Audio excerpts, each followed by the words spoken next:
నమస్తే, welcome to the truth. నేను పవన్. ఇక గ్రూప్ 1కు సంబంధించి జగన్ మాటలన్నీ డొల్లనే. అసలు మాటల్లో ఎట్లాంటి పసలేదు, ఎట్లా నిజం కూడా లేదు అనేది ఇటు దీనికి సంబంధించినటువంటి అభ్యర్థులు కావచ్చు, టీచర్స్ కావచ్చు, రాష్ట్ర ప్రజలు కూడా దీనికి సంబంధించి మాట్లాడుతున్నటువంటి పరిస్థితి. సో ఆ రోత పత్రికలో ఇష్టానుసారంగా దాంట్లో ప్రింట్ వేస్తున్నారు తప్పించి దాంట్లో ఎక్కడ వాస్తవం లేదు అనేది మాత్రం ప్రజలే చెప్తా ఉన్నారు. దానికి సంబంధించినటువంటి గ్రూప్ 1 ఏదైతే ఏం జరిగింది ఏంటి అంతా కూడా అప్పుడు చాలా క్లియర్గా కనిపించినటువంటి పరిస్థితి. తర్వాత జగన్ జమానాలో గ్రూప్ 1 పరీక్షల్లో అడ్డగోలుగా మూల్యాంకనం జరిగిన విషయం తెలిసిందే. అదంతా కూడా సిట్ నివేదిక కూడా మనం చూసాం. అక్రమాలు జరిగాయని సిట్ నివేదిక కూడా చెప్పింది.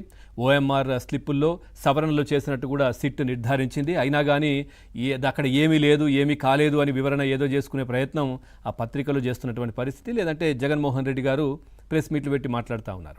ఎగ్జామినర్కు తెలియకుండానే మార్కులు తగ్గింపు కూడా జరిగిందనే విషయం తెలుస్తూ ఉంది. అంతా సక్రమంగానే జరిగిందంటూ జగన్ వాదన కూడా వినిపిస్తూ ఉన్నారు. ఇక మెగా డిఎస్సిలో లేని అక్రమాలు ఉన్నట్టు చూపించే ప్రయత్నం కూడా చేస్తూ ఉన్నారు. ఇక వైసీపీ అధినేత అబద్ధాలకు ప్రభుత్వం కూడా చాలా క్లియర్గా కౌంటర్ కూడా వచ్చింది.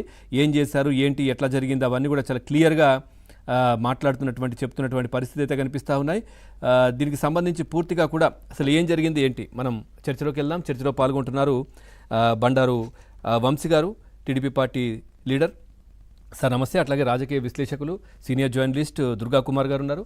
సార్ నమస్కారం. అట్లాగే ఇటు రవికిరణ్ గారు, బీజేపీ పార్టీ సీనియర్ లీడర్. అందరికీ నమస్కారం. ముందుగా రవికిరణ్ గారు, ఏంటి ఇప్పుడు గ్రూప్ 1కి సంబంధించి కావచ్చు, డిఎస్సికి సంబంధించి పూర్తిగా అసత్యాలు, అబద్ధాలు అల్లవేస్తున్నారు ప్రెస్ మీట్లు పెట్టి అనే